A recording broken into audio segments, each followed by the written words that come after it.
You're listening to Music Tectonics.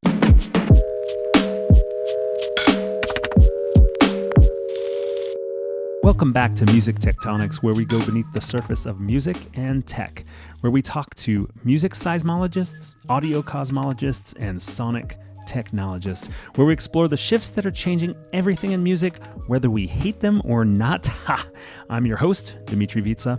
I'm also the CEO and founder of Rock Paper Scissors, a PR firm that specializes in music tech. Are you ready? 3, 2, 1, blast off! Wow, we finally have Tristra Newyear Yeager back on the podcast. How's it going, Tristra? It's going pretty good. Happy New Year to everybody, and Yes. here's to a much brighter 2021. Oh, we survived. I think we survived 2020, and I'm hoping for a brighter 2021 too. And I can't believe it seems like it's been months since you've been on the podcast. Yeah, I've been caught up in the excitement that many people have been facing of homeschooling plus working and all that good stuff. But it's great to get a moment just to think about big, fun things. And 2020 gave us a lot to think about. I mean, it was the best of times in certain ways, but mostly it was the worst of times. Oh, I'll say. Yeah, let's kick off. So the idea with this episode is just the two of us talking about some of the news. I was going to say highlights, but they're not all highlights. The news, critical points, the big news items, I guess, of the year. And I guess we should start with the COVID-19 pandemic because that was the defining moment and trajectory of the entire year. So we had, as you said, ups and downs from the entire experience. I mean, I will never forget Friday the 13th, March 2020 was the day that South by Southwest got canceled, and that was kind of the pivoting point for us. We were like, oh, all of our artist PR just halted. Anything related to festivals halted. And then we had lots of plans at South by Southwest. We cut into our weekly meetups online as an alternative with our amazing manager of new business, Jade Preboy, running those amazing meetups several days during what would have been South by Southwest. And then we pivoted that into our weekly Webs days, which we did throughout I think into the summer and just led to all our other online events. But mainly it was just like everything froze and the uncertainty began and basically hasn't stopped since then. Yeah, and it was, there's been a lot of discussion of the rather grim state of live music. And that's an issue, of course, that's going to continue into 2021. It's wonderful here in the US, they finally passed some federal aid for live venues and for the independent, which is basically the underpinnings of the independent music system where so many artists get their start, build their connection with music lovers and all that stuff. So it's great to hear that there's been some awareness of how important music venues and music making is to our communities, to our lives. But it was a really brutal year for people who either rely on touring or people who, their businesses revolving around touring artists and live music performances. It was really rough. Yeah. With the exception of some interesting creativity around that, I mean, it really has felt like 2020 was the death of live music. I don't think that's a permanent state, but I think it is a permanent state for certain companies, certain careers, certainly certain tours. We saw some, really long-standing booking agencies shut down completely. We saw some new booking agencies emerge from the ashes of a lot of agencies that were having to do furloughs and layoffs. And I don't know. I mean, the good thing about starting a live event agency in a time like this is you know there's only one direction you can go, which is up. But it certainly seems like a really frustrating and difficult time to launch that type of business because there's no revenue. I mean, even a traditional agency in a normal time period would be waiting 6-12 months before they see any revenue because they have to book the stuff, the concerts have to happen, the weather has to permit, and the tickets have to sell, the venue has to stay in business. All these things have to happen in normal times before the agents start to make any money. And now some of them launched with a 3 or 6 month period in 2020 where there was literally nothing happening. I kept hoping to see a new type of agent and a new type of promoter emerged that was focused on live streaming. And I haven't heard that much detail. We've certainly seen a lot of live streams, but I'm not sure how much it's changed the actual live music ecosystem. But I think you're right. This is going to have a long-term impact, not only on live music, but the entire music field. And hopefully in 2021, we'll start to see some embers return to flames. But I'm not bullish on how the live music industry is going to look in 2021. Yeah, there may be some limping along for quite some time. But again, so we had the sort of best of times and worst of times. On the best of times side, this was a time of incredible creativity for artists. And the distributors that we know and love and talk to a lot have just been overwhelmed with the influx of new tracks that people are releasing. So either people are emptying out their hard drives or finishing projects that have been in kind of cooking for a long time, and maybe they were on the road and the musicians never had time to just sit down and finish them. Or people have come up with something fresh because they've been in situations where they've turned to music making as a way to process or cope, or just to find something else to think about than the situation that they're in. So there's been a flood of recorded music out there, both from professionals and from amateurs. And, for a while, some of the big hit making type recordings were paused. But then, releases went ahead. Lady Gaga put out her album, for instance, Blackpink, BTS, like all of these big hit makers, Dua Lipa, like those folks have all put their music out this year. And then there's also just all sorts of independent and DIY artists who've been making tons and tons of music, or finally releasing projects that they had kind of waiting in the wings for a long time. So it's been an interesting time in that respect. I feel like, one of the things that I've mentioned on the podcast towards the end of the year, and just hearing a little bit more from various sources, is that the pandemic, the social isolation, lockdown, whatever, all those different factors, remote work, have led to an acceleration of the adoption of certain practices, especially technology-related workflows and practices. And I'm thinking that the flood of recordings that we're hearing about from the wide variety of artists in terms of where they are in their careers, how big of a following they have, and all that kind of stuff, is also an inflection point that I think was happening gradually, that just got forced to happen faster because people had nothing else to do. They were kind of forced to face those hard drives or those home studios because they weren't getting distracted out in the world with other jobs or with social endeavors or just daily life. You just did more stuff at home. So there you were with your microphone, your instruments, whatever your setup was right there. But I think that it's this inflection point between that we've been talking about as one of the seismic shifts, music being in the hands of the masses, music production being in the hands of the masses, where we no longer think solely in terms of artist, performer, celebrity speaking to audience, fans, listener, viewers, right? Where there's a much more blending, where more of those audience, listener, viewer, fans are also creators. And the forced lockdown kind of, I think, just pushed that inflection point further faster. Yeah, and it also gave artists an interesting opportunity to explore things like live streaming. And there have been artists who, for a decade at least, have used live streaming as a basis for, or as a major pillar in their career. However, now folks really, it was like the only way to reach out to other people. And a lot of musicians make music so that they can do that. Some musicians make music just to make music. Right. Some people like to reach other people through their music. And, the interactive aspect of all of this really came to the fore. And we kind of woke up to this situation and saw that we do have the technology to create really substantive, interesting, interactive experiences between people scattered across the globe, whether they're making music together as collaborators, doing post-production, say, for a TV series, or they're performing for one another, or, there's all sorts of interesting things going on. So that, again, is I'd put on the sort of best of time side. Live stream. Yeah. I think as a result of that, Tristra, I think both just the lots of releases stuff, everything forced to go online, more engagement through online platforms as opposed to the street team model or the live performance model or all that kind of stuff.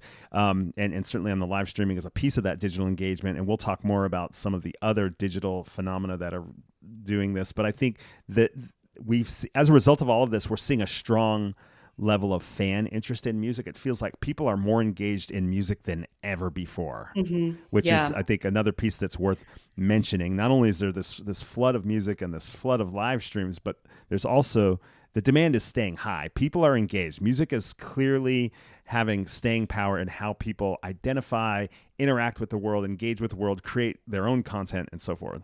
Well, and if we think about how isolated many of us have felt this year, hearing another voice, like the human voice, just sort of thinking beyond music to audio writ large, which has been a big trend for 2020.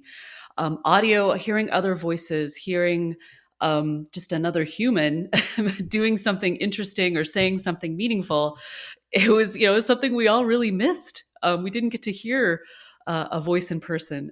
So I think that psychological aspect really made it. And music is awesome because it can fit in to a lot of activities, a lot of situations. Whereas, sitting down and like binging on Netflix is something that you kind of have to do while binging on Netflix. Like it's really hard to do that and wash the dishes and, cycle 5 miles on your stationary bike or whatever. So but that psychological need for some kind of audio stimulus to sort of break you out of the cool thing about music is, and I've said this before, is that it is the original sort of engine for creating an alternate reality. So you can kind of change the soundtrack of your life and you can alter your psychological state. Not to get too woo about it. Yeah, but, the original augmented reality is exactly. music. You can put on headphones and, well, you didn't have to put on headphones. You could just start banging out some notes or singing a song or belting something out at the top of your lungs if you needed to. Yeah. Right. But it's been an interesting year that's really shown the value of music to a lot of people. I think you're absolutely right. And how it can really work to support us psychologically and motivate us and do all sorts of cool things that are really, really important when you're in this sort of state of isolation or confusion, uncertainty that we've been facing in 2020. And I think the artist side of that, that was sort of like the fan perspective of using music to augment your experience and get through it and survive and become the soundtrack to all sorts of stuff, whether it's fitness, relaxation, work, at home, drowning out the kids in the back, whatever it is.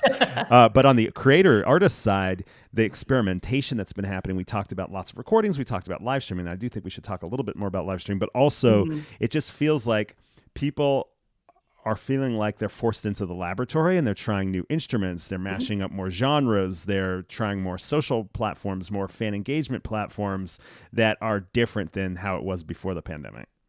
Absolutely. Yeah. There's a lot of incentive to just throw caution to the wind and just try something new because, what else are you going to do? So before we go off the topic of live streaming, because that's a huge thing. I mean, it's just taken up so much attention and interest because there's not an alternative for performing live right now, and also the technology's reached a point, and kind of social norms have reached a point where that's now not the stepchild of the music industry, but sort of like, oh, this is the thing you do. It's almost like risen to prominence above just straight up social media where you're posting pre-recorded videos, photos, or just text. And there's a wide variety of types of companies that are coming out. There's the basic, the ones that have the simplest interface, both for the artist and the fan, the ones that are ubiquitous, that are already tapped into large audience bases. But then there's the interactivity. It's been interesting to see what kind of interactive features different live streaming companies have been able to bring out that they tried 10 years ago, but now the bandwidth, the broadband, and also the technology for streaming that stuff has been just more made it more feasible to do stuff like multi-camera, where you can switch from camera to camera, different types of fan experiences where it's there's the chat, but there's also all the different ways with monetizing that interactivity with emojis and animations and polls and input from fans that are their usernames or texts that then appear. Like I'm thinking of the Weeknd in TikTok, where the usernames and other stuff submitted by users would kind of become part of the visual experience in a really interesting way. I mean, that's hard to pull off, but it's pretty straightforward, right? But it's really hard to pull off in terms of on the development side, from what I understand. So the interactive stuff has a lot of potential and a lot of interesting creative potential, but I feel like we're still kind of stuck in the concert mode. Mm-hmm. You know, we want Lil Nas X to come out and give us a concert or give us a show, even if we are in a place where anything could happen. So we were creating virtual music festivals that look just like live music festivals. Well, but maybe that's a little true. bit Although flashier, it's funny you should mention Lil Nas X, because he did a Roblox activation towards the end of the year that you could buy a Lil Nas X skin for your avatar. Your avatars can dance and interact and do different kind of almost like games within the concert and festival experience. So it is starting to, and actually, of course, I was one of the families that got a Quest 2 over Christmas, and so I've been playing Beat Saber and taking a look at Melody VR fun. and Tribe XR, which are all companies that have presented at the Music Tectonics conference. And it'll be interesting to see if those types of interactions where you're actually experiencing movement to the music or creating the music, like in the DJ in the case of the DJ equipment or experience, if you can combine that with a live show or a festival experience, then you have a whole other level of interactivity, because you can see friends and interact with their avatars while at concerts, things like that. That will bring it to the next level. Yeah, I think there's just so much potential there for really crazy out of the box thinking, something you could never do in real life. I mean, there's a wonderful aspect to live music of, being humanly present there. But if we're going to do something that is in a game like Roblox or Minecraft or Fortnite, let's go crazy, people. Like this is, it doesn't have to look like what you have seen for most of your life, right? It could be anything. And that's the cool potential. And the thing that really excites me is this could be the beginning of a new medium in so many ways, like something that is truly could create an alternate world, and that doesn't have to look like a Bitmoji or like doesn't have to have the same aesthetics as the big like blockbuster video games, right? So there could be these interesting worlds that are evoked by music, and where people could have audio experiences that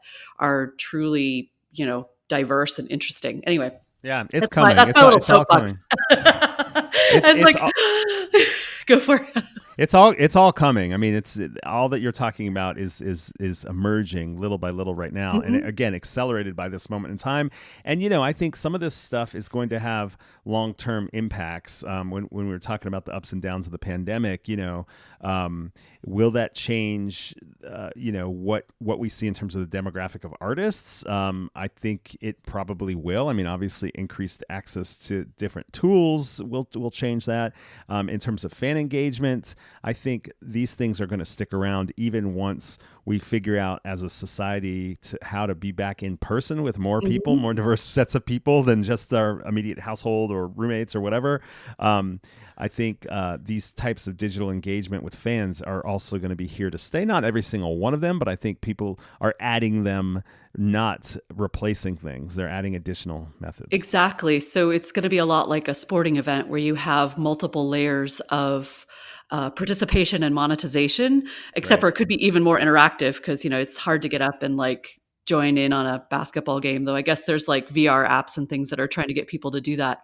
So, but I think there's a lot of potential for this sort of onion like model where, there's a core group of fans who are willing to pay substantial amounts to see an in-person, very high quality production. And then there's the next layer where maybe you have a live stream interactive thing. And then there's this sort of almost pay-per-view moment where it's like broadcast to an even wider audience at a lower price point.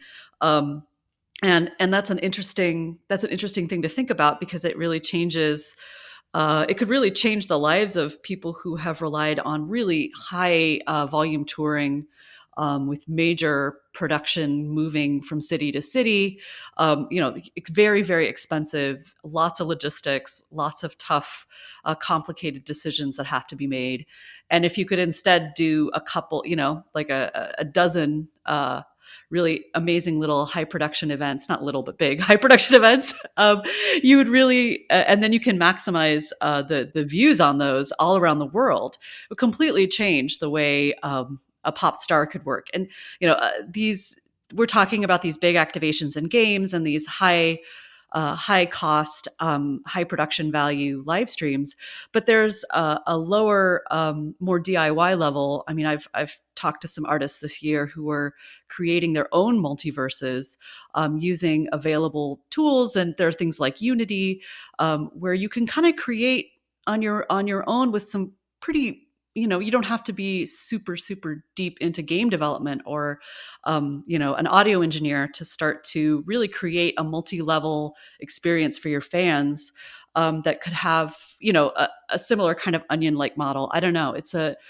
It's not necessarily going to be just the people that can afford $100,000 in development in the next couple of years, and Right. It'll offer a lot more options for artists. And just to throw this in there, this made me think of Bas Grossmeyer and Martin Wallraven have wrote a really cool overview looking forward to 2021 recently, and they mentioned this idea of scarcity, whether we're talking about things like non-fungible tokens or exclusive levels of ticketing for a live stream event.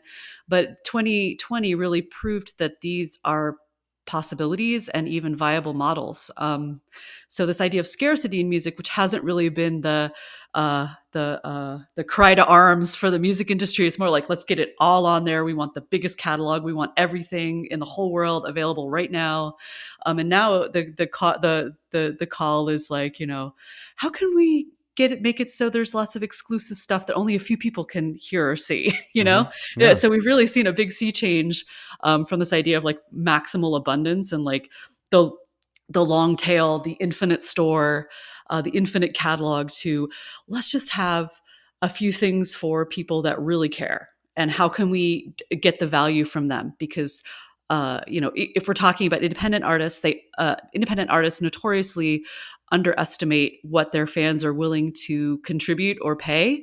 So if it's a pay what you want kind of scenario, like we've learned from our client Bandzoogle, who works with independent artists and helps sort of empower them through these e-commerce tools, you pay what you want, and artists are often shocked that fans will pay twice what they expected.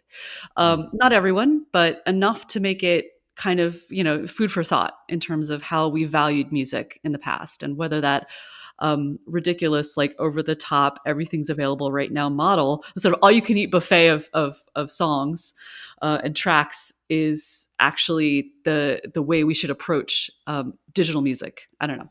It's interesting. One of the bullets we had to talk about was threats to the emerging artist ecosystem, but in typical music tectonics fashion, there's an optimism that gets us there.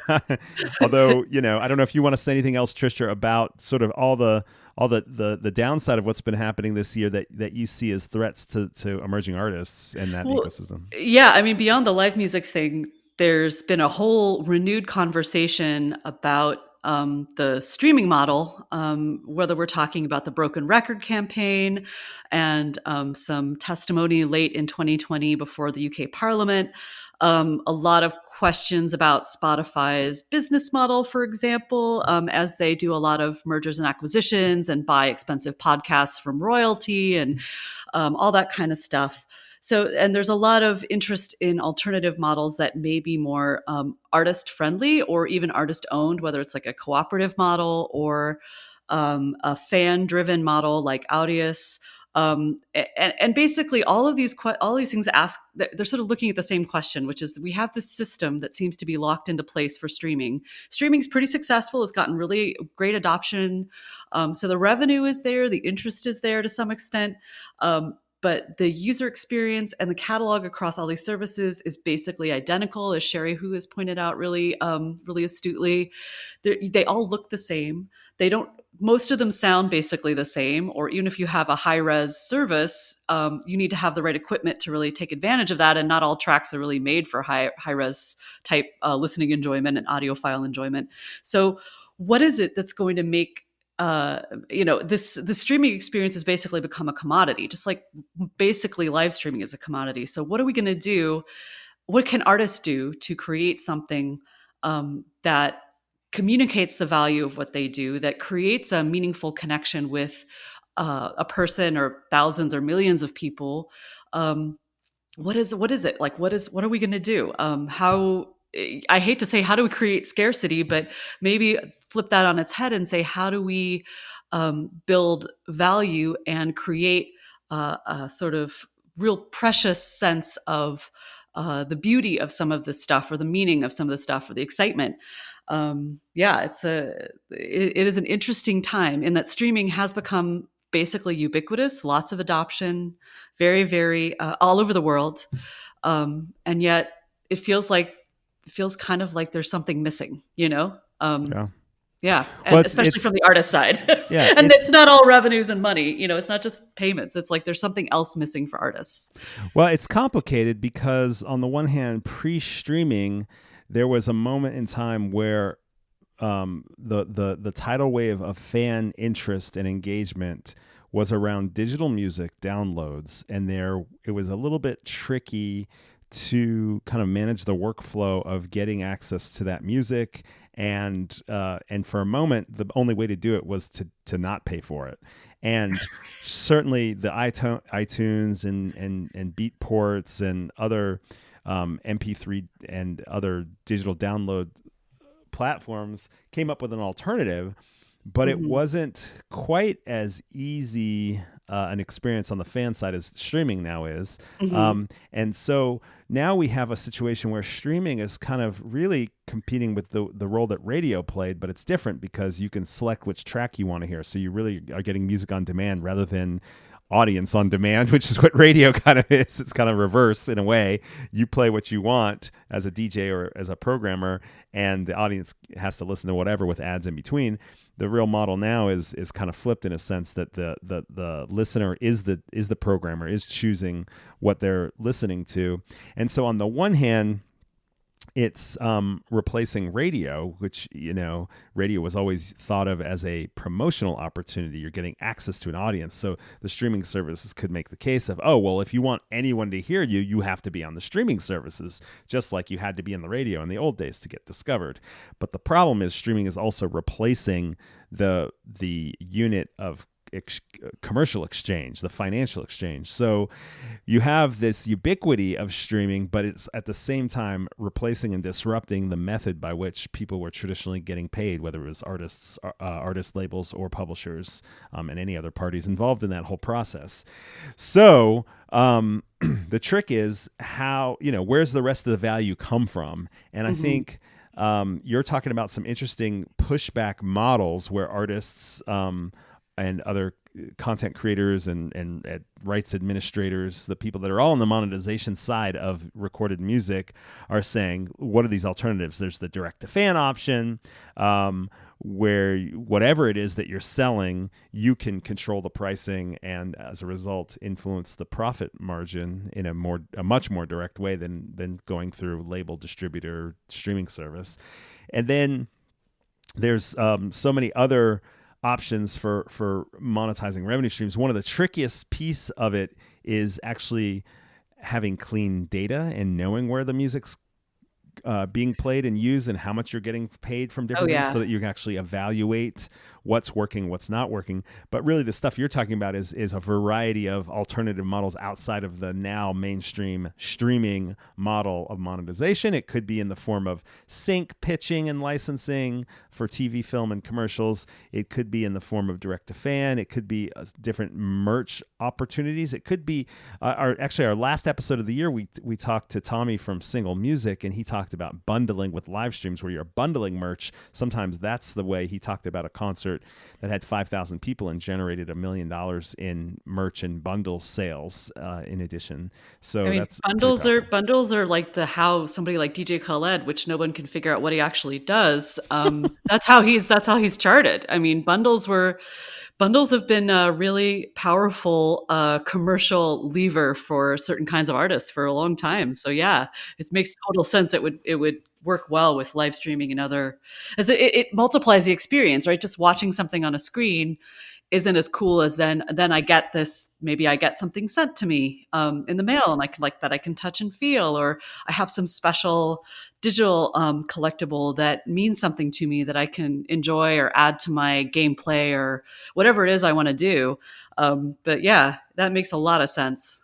You know what? We're going to take a quick break and bring you a message from the music tectonics world. And when we come back, Tristra, I'd like to talk about some of these other alternative futures for the music industry besides streaming, because we're seeing some other glimmers of hope we haven't talked about. We'll be right back. NAMM's Believe in Music Week is next week, January 18th through 22nd, and Music Tectonics is shaking it up. NAMM's trade show is always packed with instrument, gear, and software makers, and our Innovation Hub events will highlight the most innovative companies at this year's virtual show. Look for our Innovation Hub booth if you're attending NAMM, or participate in my live, quote, Meet the Innovators events on our own platform. Look for updates and links in the Music Tectonics app and our email newsletter. At the end of the show, I'll tell you how to stay up to date with all our upcoming events.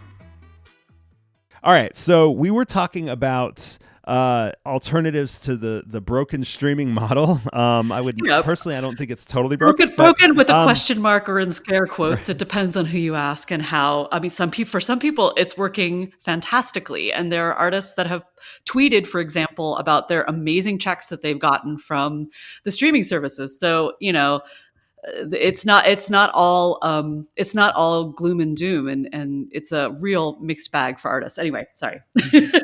And in addition, record labels, a lot of record labels are not complaining about the streaming world, and certainly the streaming services aren't either. So it does depend on where you sit about whether it's broken, but it is a complicated question. But we were going to talk about alternative futures as well, because one thing that did emerge last year in the end of 2020 was a new wave of revenue coming in through licensing with social media platforms. And so I remember seeing some news stories from Warner in particular, but we're looking at like multi-billions of dollars that are going to be coming in the coming year or years, that all of a sudden this is like, wait a second, this is not competing with streaming services. It's not competing with direct to fan merch or sales or any of that stuff. It's like this other tier. It's kind of like when sync started to rise and people are like, whoa, that's a whole other revenue stream. Social media is, whether it's Instagram, Facebook, or TikTok, we're seeing a whole new revenue stream for those platforms to get, quote, right with the IP of music.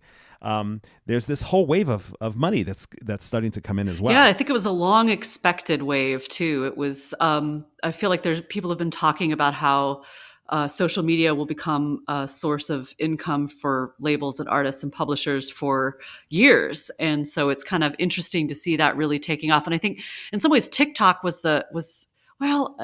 know that Facebook and Instagram have had deals in place for a long time. But I felt like TikTok really pushed this forward in interesting ways.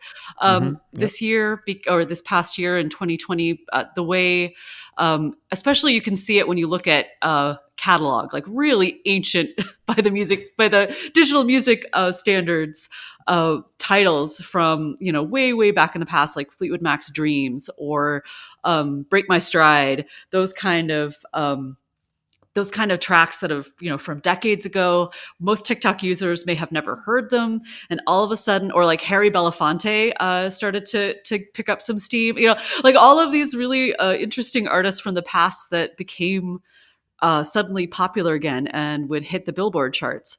So it kind of showed the labels, at least, that there's so much potential in renewing interest in things that they thought maybe didn't have the same value today as some newer tracks. Anyway, social media has definitely finally gotten connected to the importance of licensing. And Twitch had some struggles with as it became a source of a place for people, a platform for live streaming for music and for DJing.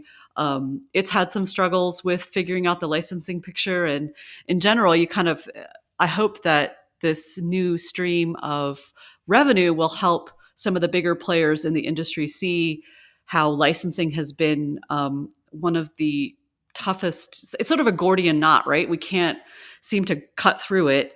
And yet, if it were somehow simplified or changed, it would be a lot more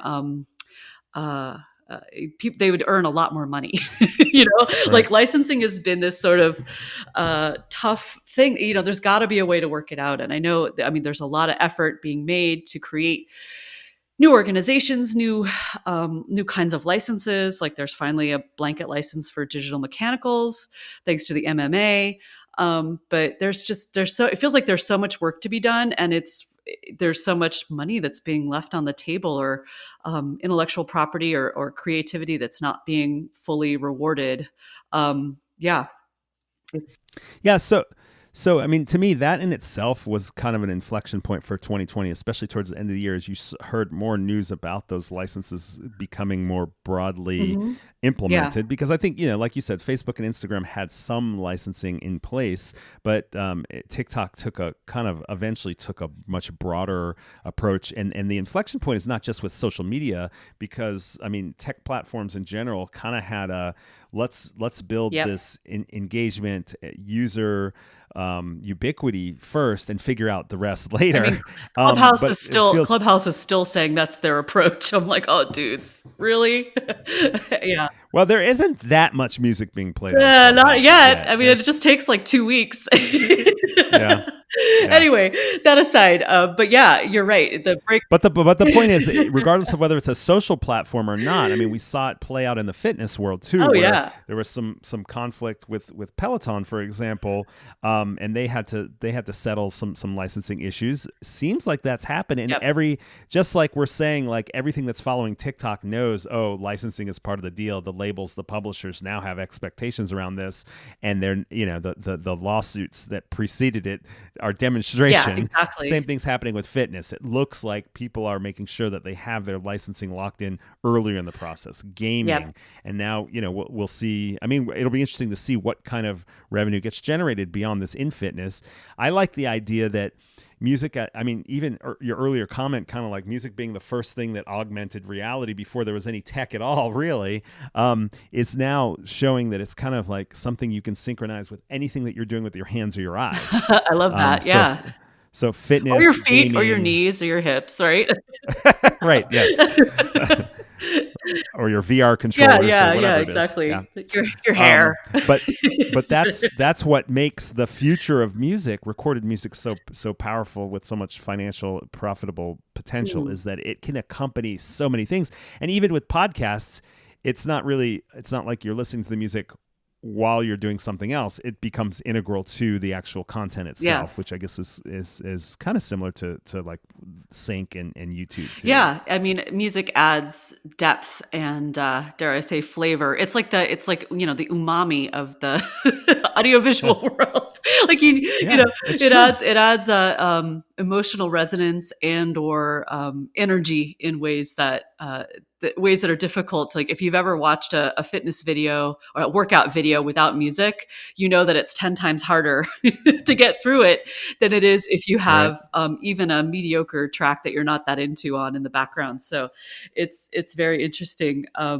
So we've talked a bit about the crazy world of TikTok and all of these new ways that it feels like, so like you put it really well, Dmitri, and that you're saying the pieces are coming together. And I was like, but we need more. But still, the pieces are coming together in a way that has been anticipated, hoped for, fought for many years. And let's hope that momentum continues, because I think it feels like we're finally starting to digest what this digital music revolution meant. And we've sort of gotten through this horrible, slow of despond, like the hard valley. And now we're at a point where, despite 2020 being kind of a really difficult year in many ways, we're seeing that there are peaks beyond where we are now, where if we can get some things in place and get some agreements made between the right parties, we're looking at a really exciting future where maybe music as a set, like recorded music in particular, as a separate category, kind of disappears or is blended into a whole series of experiences. Maybe technology is going to help us think about all of this in a radically different way. And music is just going to be everywhere. And people who can make music or make the elements of music that then, say, are algorithmically blended to conform to a certain experience, whether it's a meditation moment or a run or, just a general kind of background thing for a video or other thing, a podcast. All of the music may become something that's just like elemental to everyone's experience of all these other things, and it may become like not a separate, somehow the hardware involved in listening to music in the past made it feel like a separate category, but maybe it's going to become, there were often people who were seen as, technically superior to others when it came to creating music or say running a ritual, or there were town musicians in Europe, for example, going back centuries upon centuries, and they were seen as experts, but people were making music all the time. And maybe we're going to go back to something closer to that. I like to joke about folk, the folk era 2.0, where people are just making music for their own amusement, and it comes and goes, or they use things that are like pre-made bits and pieces and reassemble them. And, technology could really change. I don't know. It could change the way we think about music as this discrete object, whether it's a physical object or a digital object. Anyway. All right. Right. Okay. Yeah. Well, I think there's two more things we should probably hit on, and then it would be kind of fun to talk about what, I don't want to say projections, but what we're going to be paying attention to this year in 2021. The first one is just about that more casual music maker that you were sort of talking about there. There seems to be, this 2020 saw quite a lot of new hardware and software emerging, and this idea of the casual music maker really seems to be emerging to the fore. And I think that was kind of an interesting thing that I would not say, I don't know if there was a news item around that necessarily in 2020, but it was definitely like wow, look what's happening here. Well, instruments like guitars had kind of like bicycles. Like everyone was talking about how, no one's buying bikes anymore for kids, or no one's buying guitars. And all of a sudden, everyone's buying guitars and everyone's buying bikes because, they're things that a casual user can get enjoyment out of without a lot of training, practice. It's not like the trombone where you have to practice relentlessly or you sound like shit, so there's actually I talked to some of the music education related music tech companies, and they've had an incredible year during the pandemic, which is great. Not going it's out. Beautiful. Like people are getting a chance to create and do something that's really, making music is really satisfying, and it's so awesome that people are scratching that itch and getting a chance to, they may never become virtuosi. They don't have to be. It's the pleasure is in the process, and I think that in music tech business is starting to really understand that the process itself is super pleasurable for people and has a lot of value for people. Mark Mulligan talked about sort of casual music makers, or sometimes people call them prosumers or whatever, as the top of your funnel if you have like a plugin or a DAW or something like that. But I don't know. I kind of also see that as a beyond looking at it from a sheer business perspective. It's also if you know how to make music, even just a little bit, you're going to appreciate music a lot more. So those are also people who are going to be open to all sorts of interesting musical experiences once they've got deepened their own relationship and understanding of music. So there's a lot of potential there as well. People change and making music and picking up a new skill can change somebody. So it's kind of interesting to think about what all of that activity, is it going to be just like a fad, like it was something just to pass the time, or how many of those people are going to stick with it or at least have been slightly changed in their listening and music enjoyment habits, Mm-hmm. Yeah.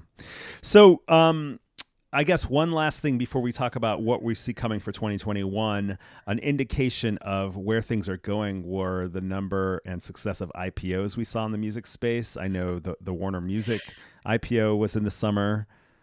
You had some other thoughts on that? I wrote down my notes. IPO-lusa, IPO-palooza, IPO-palooza? IPO-palooza. Say that 5 times fast. Well, since we couldn't have the real Lollapalooza, instead we had IPOs. I hope everyone had fun and put on their IPO, gear and got their water bottle. And anyway, this was a ton of, or DPOs and IPOs and all sorts of things, whether we're talking, Peloton or major labels. I mean, in general, it was part of, I think, a bigger wave of once things opened up again after the first wave of lockdowns in the US, at least, everyone seemed to want to get to market as soon as possible. And I think there was this feeling of, kind of rushing to get stuff done before what could be, people just didn't know what was going to happen, right? They didn't want to bring. I don't think I'd want to have an IPO when I thought that the world was on the brink of a recession because of, say, political and other factors affecting the economy. So, but it's interesting in general, like to take it even take a step back and take it even broader. The financialization of the music industry is developing apace, right? So we've got, whether we're talking about Hypnosis and other major investors buying up big pieces of catalogs with long sort of track records, in the publishing world, or whether we're talking about these kind of scrappy startups that are looking at new ways to fund new recordings, whether it's through sort of a blockchain or crypto model, or through the financialization of sort of basically creating shares of ownership in a musical recorded work or in an artist's career in some way, shape, or form. So there's some really, really interesting things going on that are changing the sort of way music is financed and the finance of music. And the IPOs were part of that, as well as just a general sort of amazing sort of spending spree people went on to buy up publishing catalog. I mean, it's so funny because I think, not that publishers always understood the value of the intellectual property, of the copyrights that they had, and of the work that their songwriters do, but it feels like suddenly a bunch of other people in the world woke up to that and started throwing money at it. It was very interesting. It was a crazy year for publishing in 2020. Well, I would assume that, these smart people with money that are spending lots of money who don't like to lose money at all are predicting growth in the music space. And that's I mean, there's also this argument that there's a character trait of publishing catalogs that is different than other investment tools, quote unquote, that can ride a recession in a different way and have longer term impact and so forth. But it also seems like it's an indication that there's a lot of confidence that there's growth here. Although you could also say the smartest investors are the ones that sell when it's high. So the other question is, at some point, they're predicting it's going to go down. Otherwise, they could wait even longer, right? But with some of these big catalog sales, like I think, Dylan's being a major one at the end of the year, these are older artists. Maybe they want to see some of the benefit of that value in their lifetimes, and maybe they have things they want to accomplish before they shuffle off this mortal coil, and holding on to an asset may not be high on their list of priorities. I mean, usually that's not on someone's bucket list. We'll cling to my song rights until I pry them from my dead cold hands. So I think we're seeing an interesting generational shift as well that's coinciding with this sort of this bonanza of interest in publishing and investment, in that, you've got this legacy artists who've been a real gold mine for the music industry for decades are getting really old. Bless them, and may they run. But they know, I mean, we're all mortal, and they're probably looking at their life in a really different frame from the way that they would have seen things 20 years ago. So it's kind of an interesting convergence of circumstances. But yeah, it's a crazy, crazy time in publishing. Let's take a quick break and then we'll continue this awesome conversation. This is 2021 Dmitri here with something a little different. Music Tectonics listeners are the smartest, the coolest, the bestest music tech minds out there. And I want to give you a chance to speak up and win a prize. Every week, I'm going to pose a big question for you to answer in the Music Tectonics community app. At the end of the month, we'll choose the most awesome answer and send the winner of one of my favorite books about business, music, technology, or just life in general. Are you ready for the first big question? Tristra and I are looking back on 2020 in this episode, but I want to know, what music tech news do you think is going to be biggest in 2021? Look for the post that goes with this episode in the Music Tectonics app community forum. We'll tag it #TheBigQuestion and answer it in the comments. If you're not a member yet, I'll tell you how to join the app at the end of the episode. Stay tuned to the podcast in future episodes for more chances to tell us what you're thinking and get involved. Now, back to the show.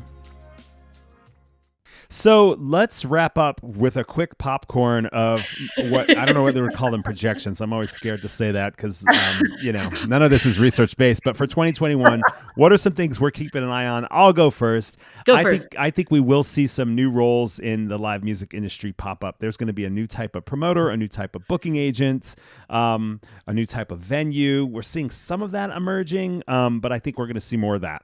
What about you? What's next? Well, I think we're going to see, let's see, I think I'll talk about the one that I'm personally most excited about. And I think that there's going to be a lot more artist-driven exploration of how to cope with what is a very fragmented listening world out there. So in some ways, there's always been this kind of hierarchical discussion of artists, like there are these tiers of success. But I think we're going to see more and more creativity around, how do I build a community that can support what I want to do, that cares enough about what I want to do to support me or interact with me or create with me, depending on what your approach is.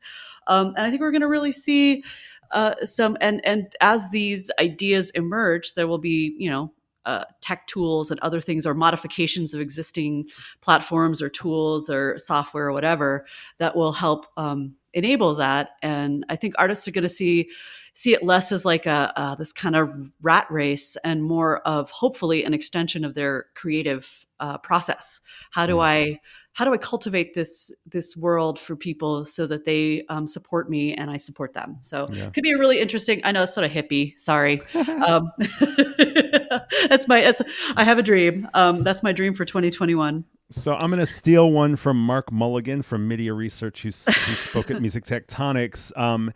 He said, keep an eye on YouTube subscription growth, that people kind of wrote off YouTube as a driver of subscription because they weren't as fast to grow around subscription. It was typically an ad-driven revenue platform. But that as the youth who have been relying on YouTube as their primary source for music kind of mature, they're going to get sick of the ads. They're going to want to have more customization within their YouTube experience, and as a result, will eventually start subscribing. So that he expects. While we're hearing of music streaming services in the U.S. and in the West starting to plateau, YouTube is not in that category at this point. Well, they seem to have finally locked into a single product or model. So for a while there were like 3 or 4 competing subscriptions. Right. And it was like, what does this even mean? What does this one versus this one? I don't understand. Now they've got it like, okay, they've kind of, and there was also Google Play. Like there was a lot of confusion around what is this thing? And since they figured out what this thing is, I think that makes a ton of sense. Another thing that really is very interesting and that's really come to the fore in the latter half of 2020 and is going to continue apace, I'm sure, in 2021 is just the general explosion in audio, whether we're talking social audio or whether we're talking podcasts. I'm sure there's going to be some other formats that are going to emerge quickly. But there's also, we can think a lot about other audio formats that could be interesting for music, like whether it's audio elements within games. So there's been a lot of visual customization options, right? So like a skin for your avatar, for your that kind of thing, or some sort of fun accessory you can add to your gameplay that's visual. But there may also be some cool ways to do audio ones. So maybe you have like a sound that comes along with a certain action in a game, and it's customized to represent your favorite band, or that comes from, or maybe your favorite band, it's like a sample from their latest track, or you have all sorts of other opportunities to use audio and layer it in new ways.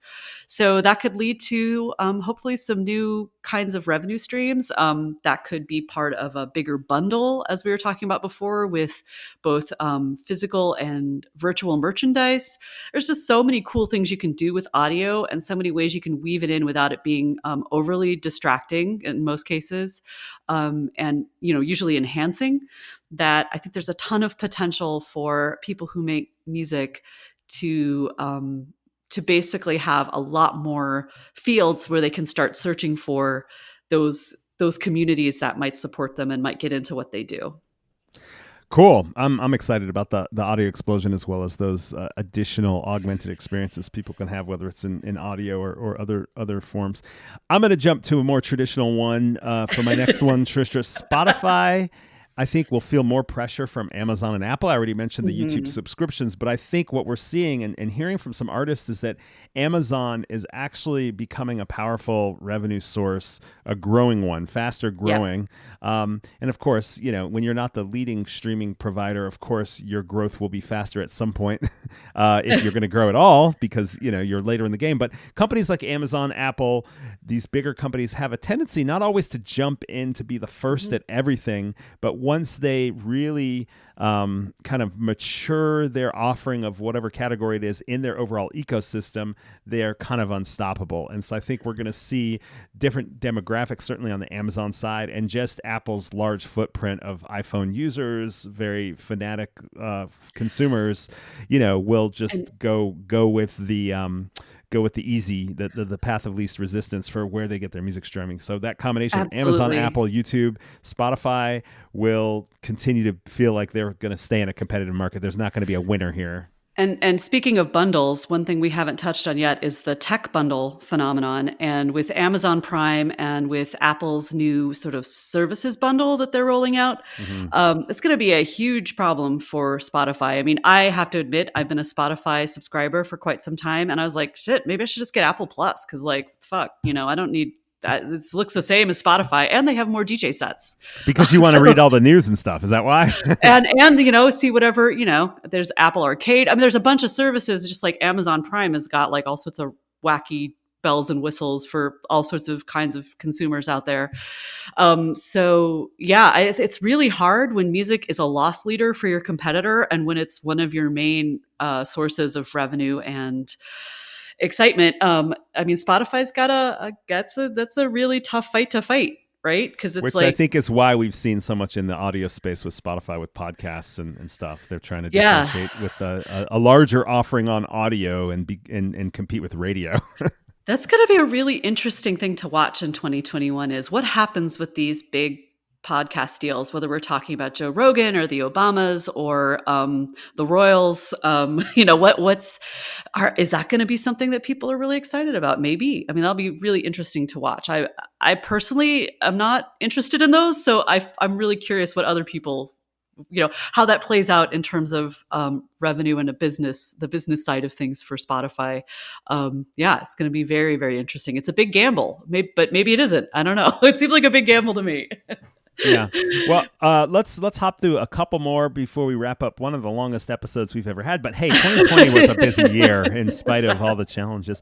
I think we're going to see some live hybrids emerge towards the end of the year, where when things start coming back in real life. I think, whereas, we talked about live streaming being kind of the stepchild of the music industry, there will be some people who are like, get me out of the house. I'm going to go see a show. And there'll be some people who will be like, oh, I don't want to miss the show, but I don't want to get exposed to people. I haven't gotten my vaccine yet, or I don't know what's going on with the vaccine or whatever. And so I think these hybrids are going to be an interesting thing to keep an eye on. Yeah. I mean, especially for the, many sectors of the population who either don't wish to go out right now or can't go out, or just simply their lives don't allow them to. I mean, I think there's a lot of missed opportunities in, people that just can't travel to like a major urban center.